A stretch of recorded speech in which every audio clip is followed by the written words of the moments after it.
Well, welcome to another edition of the Community Development Journal. Hello, I'm Julie Jones, Planning Manager for the City of Fridley. There's been a lot going on, so we've got a lot packed into this program. We've had some changes in the planning department. We have a new staff member, our new environmental planner, Kay Qualley, who had worked with us before, has left to take a promotion elsewhere, so we have a new person in her place that we're going to introduce to you. And that new person, Rachel, is going to be talking about a project over at Woodcrest Elementary School that's involved some students and is an interesting native landscaping project you might be interested in hearing about. We are also going to be talking about our new shuttle bus service that's going to be starting here in September. That will be taking people from the North Star train station to major employers here in Fridley, so you can learn more about that.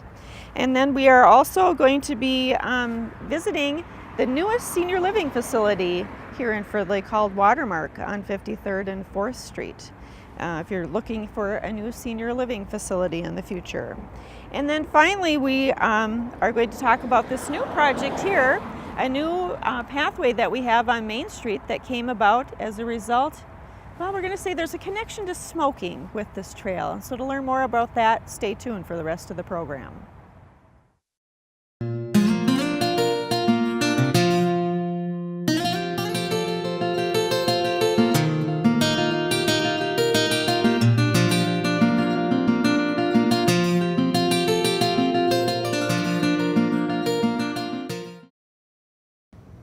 Well, I'd like to introduce to you our newest staff member in the Planning Division, Rachel Workin, who is our new environmental planner. Welcome, Rachel. I want to tell you a little bit about Rachel. She has a master's in environmental management from Duke University, and she got that after getting her bachelor's degree in biology from Reed University in Portland, Oregon, and has had some interesting experiences establishing recycling programs in Peru, as well as working for the Minnehaha Creek Watershed District. So glad to have you with us. Thank you, Julie. So we want to start talking about the various aspects of the environmental planner position and all the different projects that Rachel will be working on. And one of them is looking at starting an organics collection program this fall yet. And Rachel, we should tell people a little bit about what we're thinking about doing there. Fridley residents are familiar with traditional curbside recycling programs where we recycle cardboard, plastic bottles, aluminum cans, and such. But we're hoping to bring a new curbside program to the city to recycle organics. Organics are the waste material that comes out of your kitchen, your fruit peels, vegetable scraps, leftover bones from any steaks you might be enjoying out at the grill. When we throw organics into the trash and they get sent to the landfill, we're not capturing all the great things that you can do with them. But if we can separate them out at home and put them in a specific place just for organics, we can convert them into compost, which is a really useful addition to our soil and can really improve our gardening. The City of Fridley is really hopeful in bringing an organics collection program to the curb here, and so residents will be able to put their organics in a specific bin where they will be collected weekly and then be converted into something useful. So just like curbside recycling, we're looking for a curbside recycling contractor then. Yes, this fall the city is planning on selecting a contractor who will be able to pick up organics from those residents who are interested in participating in the program. In the meantime, Fridley residents can drop off their organics at collection sites at the Bunker Hill compost site in Coon Rapids, at the Spring Lake Park drop-off, or at the Columbia Heights drop-off. Also, if Fridley residents are enjoying a nice picnic at Springbrook Nature Center, they can recycle their organics at one of Springbrook's facilities. That's great. So another event coming up is the October Recycling Day that we should talk about. Yes, the city will be hosting our fall drop-off on October 7th at Locke County Park. Fridley residents can drop off items for free and discounted pricing. We'll be accepting appliances, mattresses, tires, scrap metal, carpet, and more. So people are encouraged to check out our website for more information on pricing, and a postcard will be sent through the mail as we get closer to the event. And be aware that this is a new location. We will not be hosting drop-offs any longer at our Public Works garage due to the new construction that's going on. So we're looking to test a few things. Our last drop-off we did at Green Lights Recycling this time in the fall. We're going to do it in the back of Lock Park and see how that goes and make decisions from there as to what we'll be doing in 2018. So stay tuned for more information about that. Rachel, one thing that I know we're getting a lot of calls about is people get confused as what day is their recycling day or what week is their recycling day. We've got a tip to give to folks about that, don't we? Yes, if you would like to get a text reminder on your cell phone about which day your recycling will be picked up, you can sign up for text alerts by texting the color of your recycling day, which is either blue or gray, GREY, to 292929. If residents don't know which color day they're on, they can check our website to let them know. So if people aren't sure which day, if they're gray or blue, how do they reach you? Sure, I would be happy to help. You can give me a call at 763-572-3594.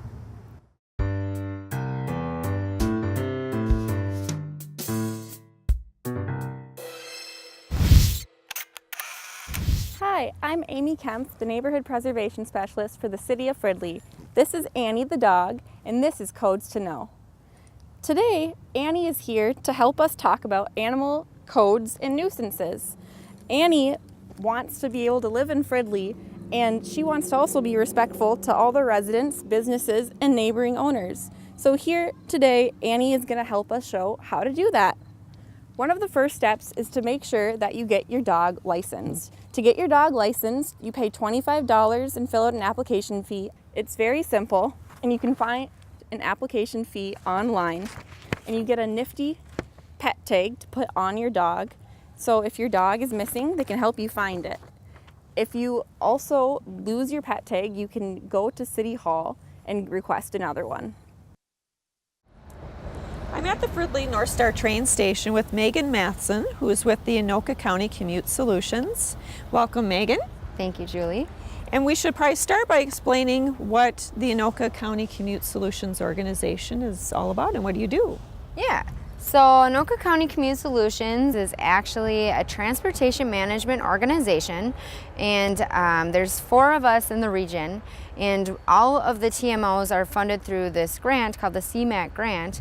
And pretty much the purpose of our organization is to encourage employers as well as commuters and residents to take alternative modes of transportation, which helps reduce traffic congestion and reduce pretty much traffic congestion. So whether that is biking to work or walking to work, taking the bus, taking the train, taking the North Star, or teleworking, that is what the purpose of our TMO is. So we should probably start, Megan, by explaining what the CMAQ grant is. What does CMAQ stand for again? The CMAQ grant stands for Congestion Mitigation and Air Quality, and it's a federal grant that's awarded to different communities and organizations that strive to reduce traffic congestion.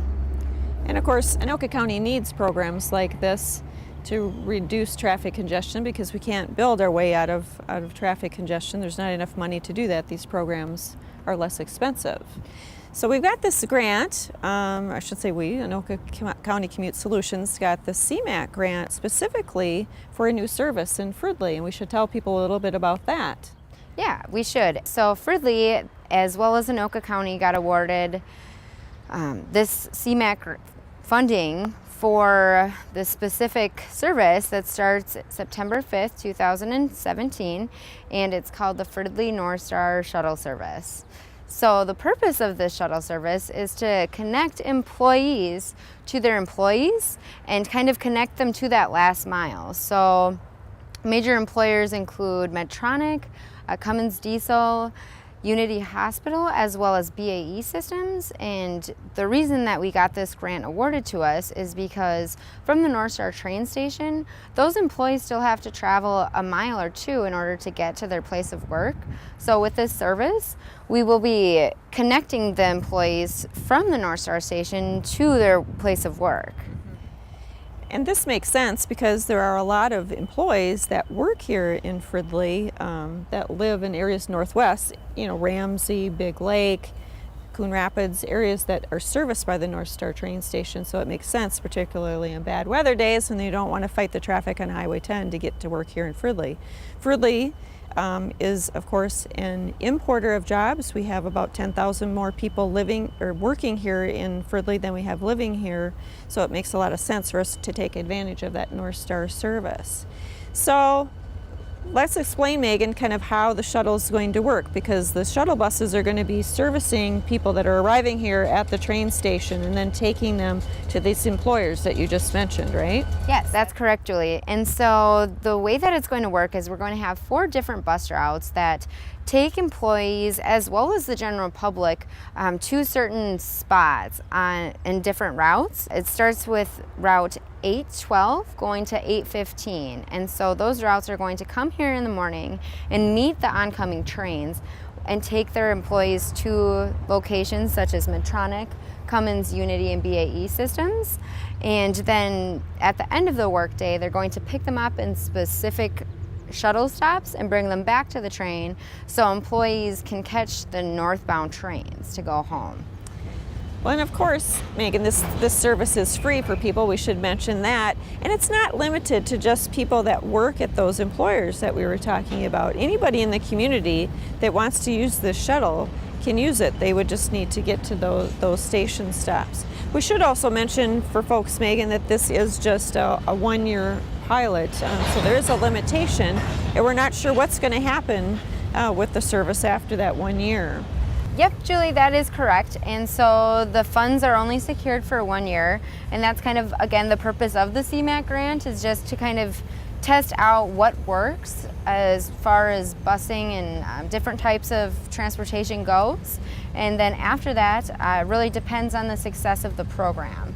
And so if the community wants to get more information, they can visit your website, the City of Fridley's website or Anoka County's website.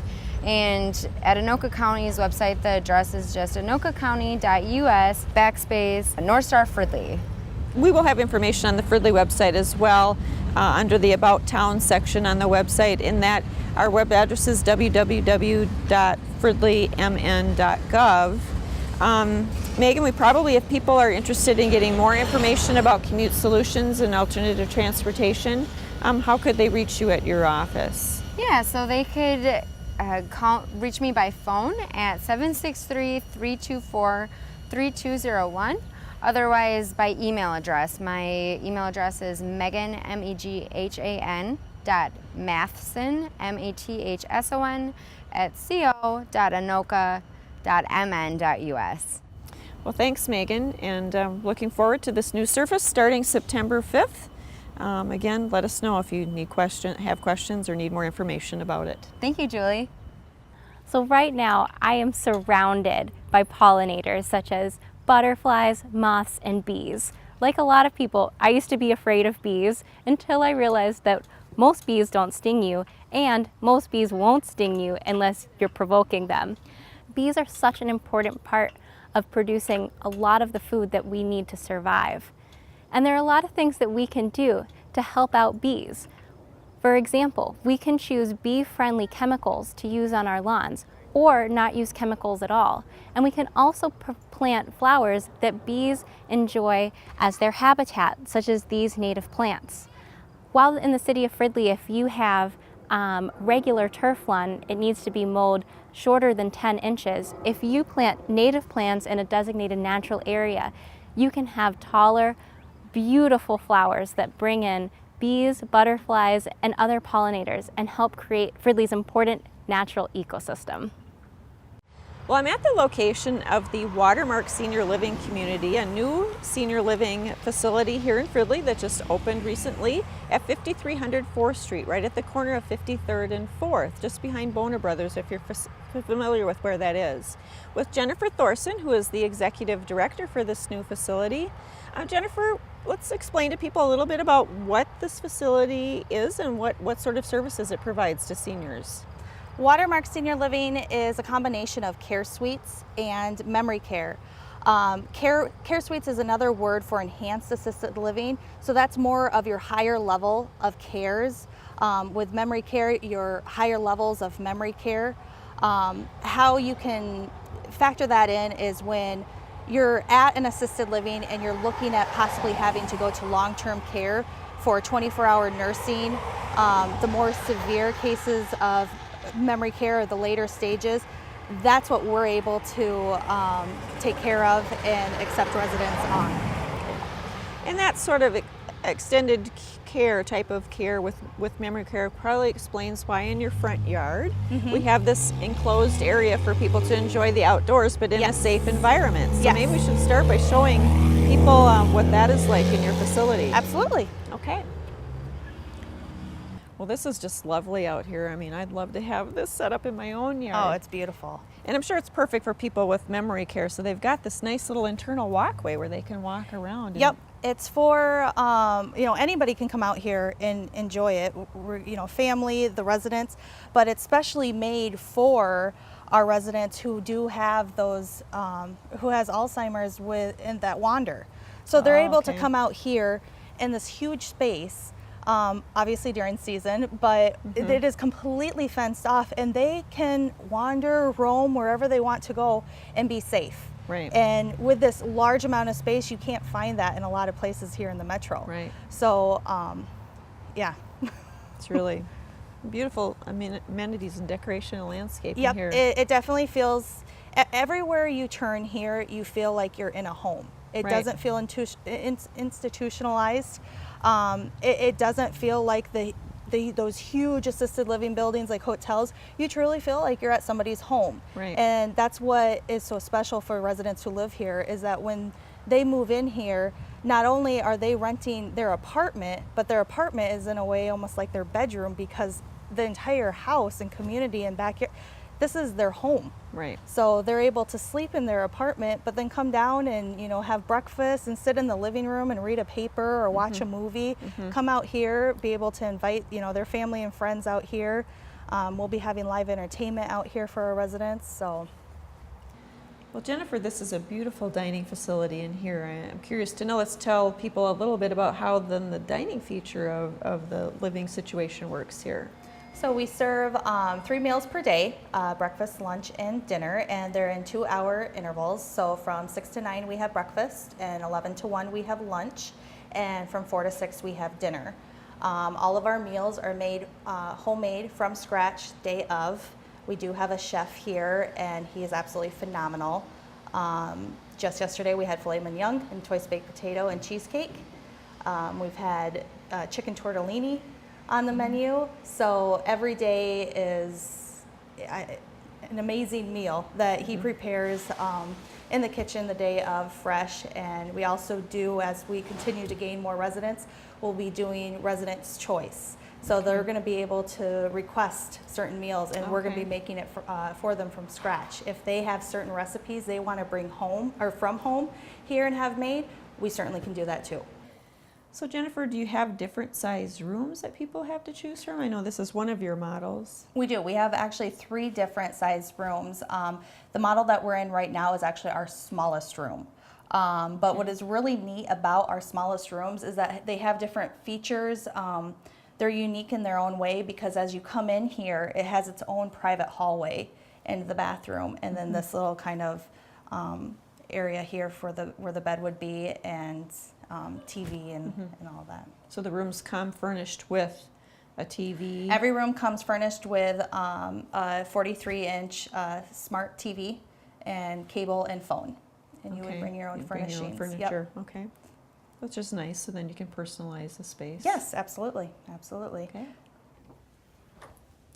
So one feature that I thought we should show of the rooms that I think is really unique is how you have the divided doors. Yeah. So why do you do this? So these are Dutch doors. They're on all of our resident doors.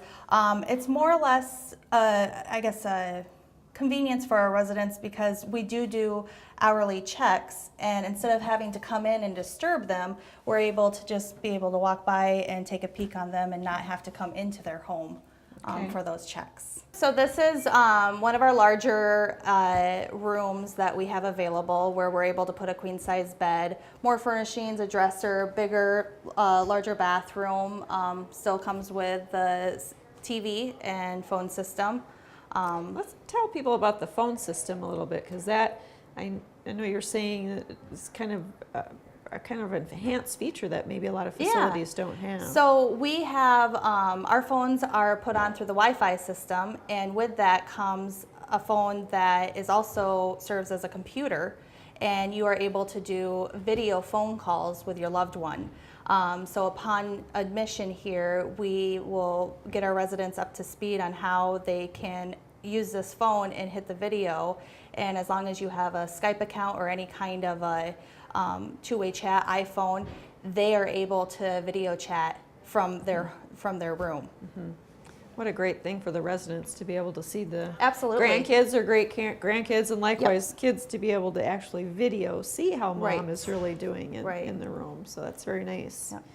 And with these larger bathrooms, you're saying they have some special features too as well. Yep. So all of our bathrooms, including our public restrooms, come with heated floors, and they all have their individual thermostat. So every room could be at a different temperature. One advantage for our memory care residents is they can still have the heated floors. However, I have down in my office, I have control and can see all of the thermostats of what they're at.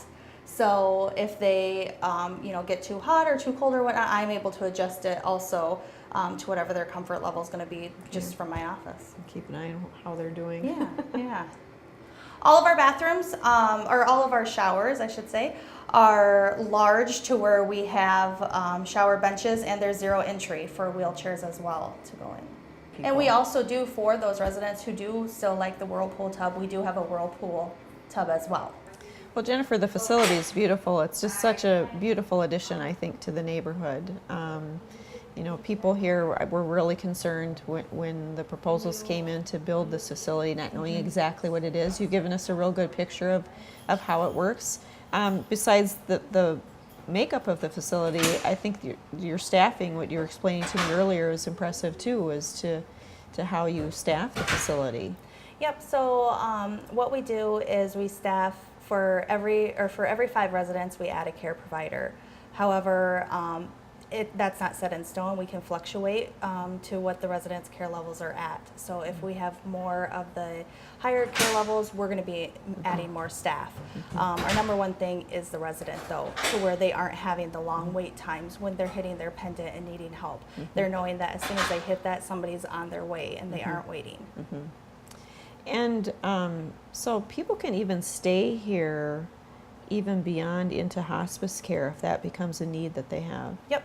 So we are able to set up contracts with numerous hospice facilities and have them come in and take care of those residents. That's a very nice feature Yeah. as well for the family. So, and I know there's been some hiccups along the way in the construction. Anytime you're doing redevelopment, there's always surprises.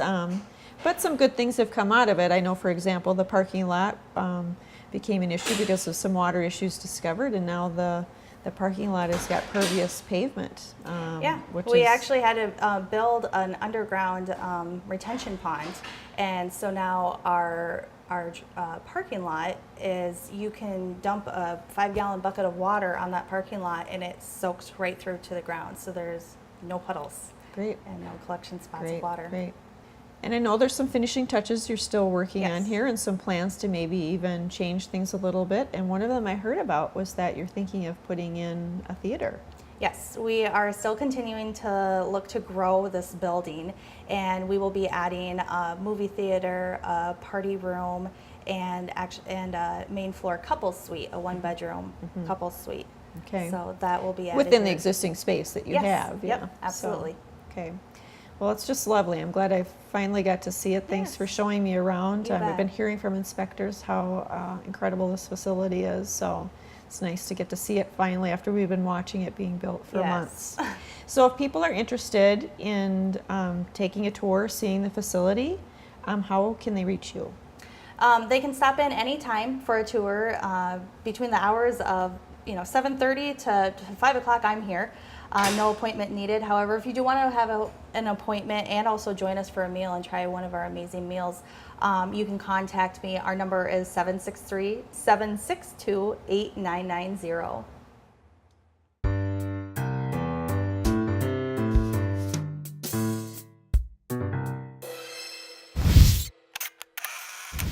Part of being a responsible dog owner is preventing your dog from being a public nuisance. This relies not just on your dog from doing good behavior, like not barking and not running away, but also picking up your dog's poop, making sure that your dog is enclosed or has a leash, and making sure that your dog isn't going into neighbors' yards, just running away, or also going to the bathroom there.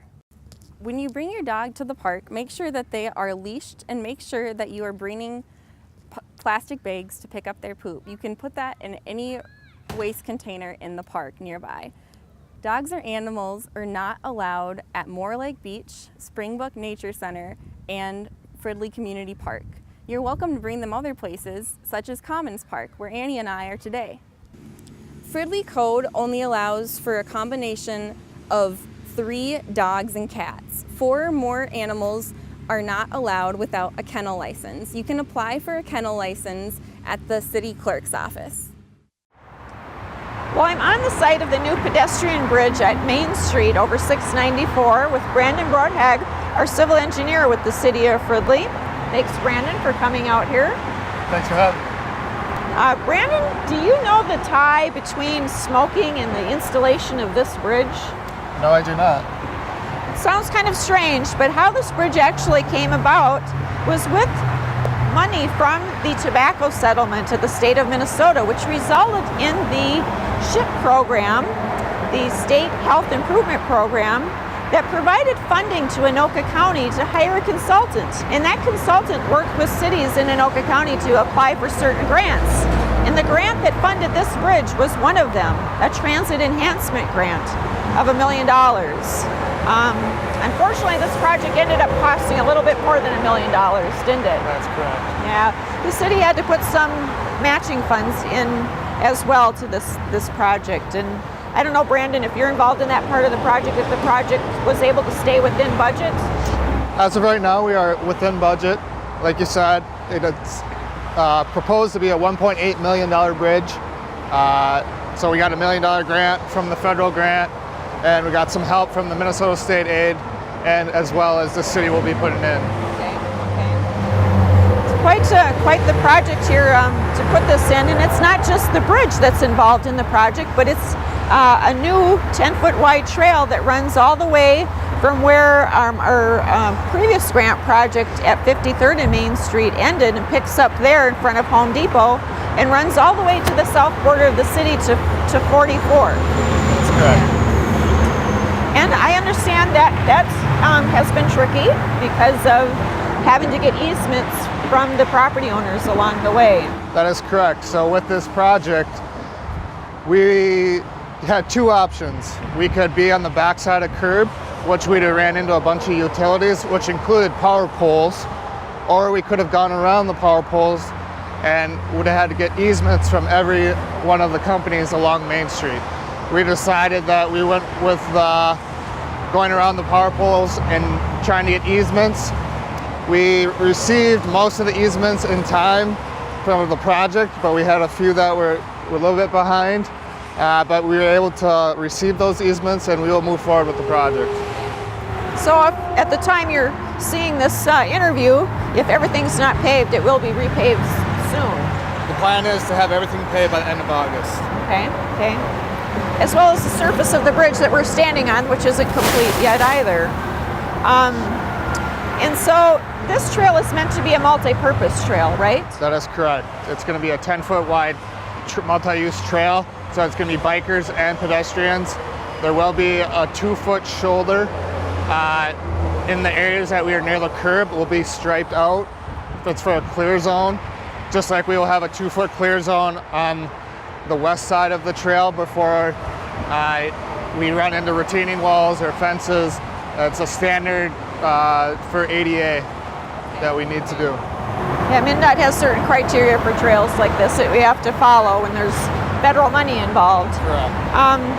And we should mention, I know if people are wondering, well, then what's next? Because the trail kind of stops and dead ends at the intersection at 44th in front of General Mills site. That is correct. So that's our next probably project that we're hoping to do.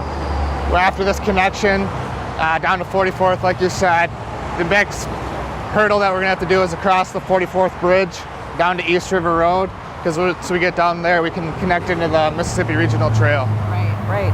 And that's something that you and I have been in discussions with the Anoka County Highway Department about. We've let them know because that bridge over the rail switching yard is a county section of road.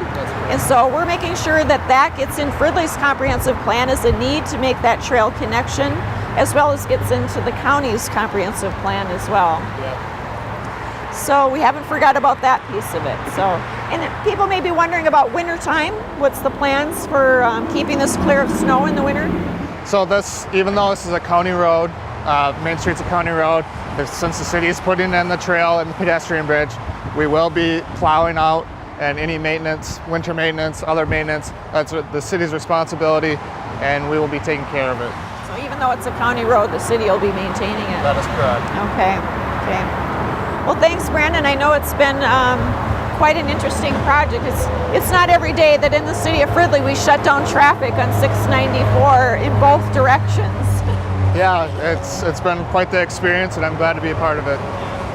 Were you here to get to see the whole bridge installed overnight? Yes, yep, I was here overnight, so that was a really fun experience. Yeah. Well, great. Well, I'm glad you've been able to work on it, and we're finally getting it done. It's something that the community's wanted for a long time, so it's a big safety concern that we've had, so it's great to see it finally happening. Hi, I'm Rachel Workin, the environmental planner for the City of Fridley. We're out at Woodcrest Elementary, a Spanish immersion school. I'm here with Heidi Ferris, the owner of Growing Green Hearts, an environmental educator and proponent of all things outdoors and playing and learning in nature.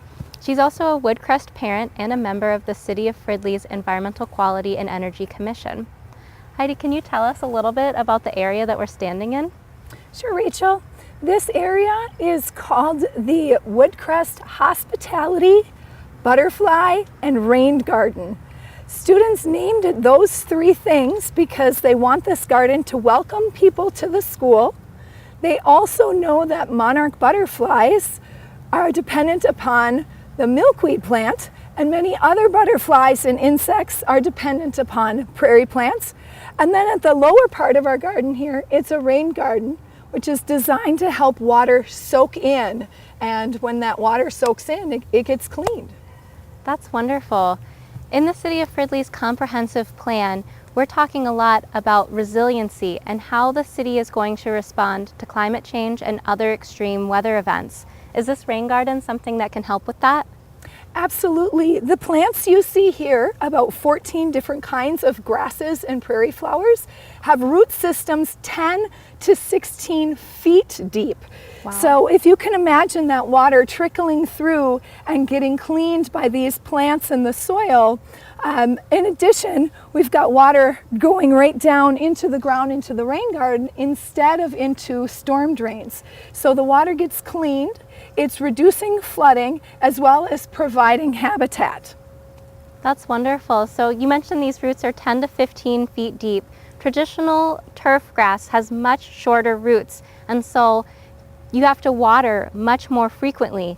I'm imagining that if Fridley residents wanted to convert their yards in parts to a rain garden like this, they would probably save on some of their water bill. Absolutely. And one of the things that we appreciate with the school and students is not only are you saving water, but you're saving time and energy, because prairie plants are native to Minnesota. They take a lot less work to maintain. That's wonderful. And I'm sure you're saving and removing a lot of pollution that comes along with not having to mow or use any sort of lawn equipment in here. Absolutely.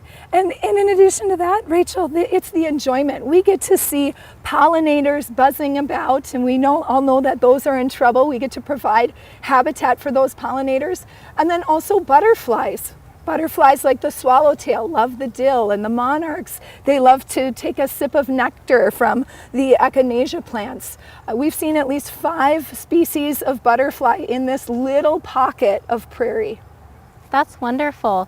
So this is part of a school. How are the students at Woodcrest Elementary using this area? Well, imagine this section being turf grass about 4 years ago. Wow, I cannot. First graders were able to save the seed. And then over time, we've worked with the staff, students, and the PTO, as well as with the local watershed district and the school district, to figure out ways that this has become embedded into the curriculum. From those tiny wee ones helping with seeds to transplanting plants and starting plants inside under lamps. Last year, the third graders were so excited to share the plants that were grown here at Woodcrest with Fridley's Springbrook Nature Center to help restore some of their prairie here. So not only are kids learning about science and environment and stewardship, they're also practicing character building, responsibility, community as well. This is such a wonderful place. So we've learned that these native pollinator plants are wonderful for birds and bees. They have root systems that clean and filter water, reduce flooding. They take a lot less time to maintain because you don't have to water or mow. In Fridley, it's possible to grow a garden like this as part of a natural area, as long as it's maintained and separated from grass by edging. And the benefits that it provides are incredible. Is this something that you think that people could do at their own home? Absolutely, and it doesn't have to be huge, it can be small. The butterflies and the birds and those pollinators will know where to find their food source and habitat. So no matter what size of a prairie garden or butterfly or rain garden you choose, I suggest people just give it a shot. It's been a lot of fun for kids here and parents in the community. I feel like I could just stand out here for hours watching all the butterflies. If anyone has any questions or if they would like to learn more about planting a pollinator garden, we encourage you to check out the website bluethumb.org, or you can give me a call at the City of Fridley. My number is 763-572-3594, and I'd be happy to give some suggestions and point you in the right direction. I'm with Principal Linares, the principal of Woodcrest Elementary. Would you like to tell us how this hospitality butterfly rain garden came to be? Sure. You know, like a lot of really great ideas, it started with one person. In our case, it was a parent volunteer who has a lot of knowledge and passion around a project like this. So she came to me and pitched the idea. I loved it, but also knew that the two of us only would probably not be able to make it happen. And we didn't yet have a system built into our regular everyday workings at school to make this happen. So again, like a lot of great ideas that come to fruition, this one person with a great idea connected with other people who supported it and said, I'm in, just tell me what to do. And so that's what this parent volunteer did, and in the end, each of the students at our school, every grade level has a specific and special job to make this garden stay alive. Well, first to happen, but then to stay alive. And so that, yeah, that's how it started. That's great. And what are some of your favorite things about the rain garden now that it's so established? Being a gardener myself, in an unscientific way, just aesthetically, it's so beautiful. And for the kids to be able to come back in the fall and see what happened after they planted those teeny little plants, or sometimes seeds that they harvested from old plants, to see, hey, it really worked. But then also all of the living that's happening inside here, the bees and the butterflies and dragonflies. It's just amazing, and people ask about it all the time. And I love that. When visitors come to the school, we just had a family in this morning that are new to the community. They'll be new to the school, and they were just amazed as they read the signage and the history of this space here. It makes me really proud of our school. That's great. Have some of the teachers been able to incorporate it into their Unbelievable, classrooms? Absolutely. So starting in about March, for the past 2 years, parent volunteers have worked with the classroom teachers to get their students, first of all, together to learn about the next step, and then they create lessons, carry lessons out, and then which all end in kids being out here either digging up dirt or old or pulling out seeds, taking them into our learning lab and planting seedlings, putting them under the lights, watching them, making sure they're cared for, harvesting the new seeds. It's once we get started, it's the teachers and kids are very busy until the end of the school year. That's great. Well, what a great classroom asset. Thank you so much. You're welcome. Starting September 5th, 2017, Anoka County is teaming up with the City of Fridley as well as Voight's Busing Company to offer residents as well as employees of major employers in the area a free shuttle service that goes to and from the North Star train station. And so this service is funded through the CMAQ grant, which stands for Congestion Mitigation and Air Quality, with the purpose to reduce traffic congestion on Highway 10 and make it easier for employees to reach their employees, since most major employers in the city of Fridley are 1 to 2 miles away from the train station. So we'll have 4 different routes that meet trains in the morning as well as trains in the evening. And if you'd like to learn more about these routes as well as the times, please visit our website at anokacounty.us/North Star Fridley, or contact me. My name is Megan Madsen. And my phone number is 763-324-3201. Well, that concludes our show. As you can see, there's a lot of activity going on in Fridley, though, about everywhere you go. Of course, the new Civic Campus project is well underway, but there's a lot of other things going on in the community, too. The HRA has been working with different development proposals, and they now have a letter of understanding on the East North Star train station site for a multifamily housing development to occur at that location. The Fridley Market is also getting some new tenants, so we'll hopefully have that fully leased here real soon, because we've approved some sign permits for some new businesses going in the space between Cub Foods and the Fridley Liquor Store. Of course, the building 2 for the Cielo Apartments project is almost done and ready for occupancy here soon. And might not be long before we see building number 3 under construction at that location. And the North Metro Spine Care Clinic on Highway 65 is going to be torn down and rebuilt. In that location will be a new car wash that's been through all of its approvals. The Northern Stacks development in the south end of the city on East River Road continues to expand. Plans are now in for building number 6, and we are told by the developer that building number 7 will likely get started before the end of the year as well.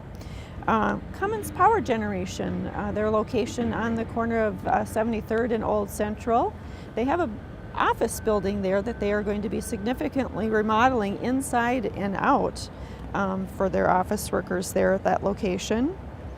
And then, like I said, the Civic Campus is well underway. The first piece of this that will be done will be the Public Works facility. We are continuing to work on updating our comprehensive plan for the community, and so that will likely be the main topic of our focus next time. So thank you for taking an interest in development in Fridley, and stay tuned for future information on our comprehensive plan.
This has been a production of Fridley Municipal Television, Channel 17.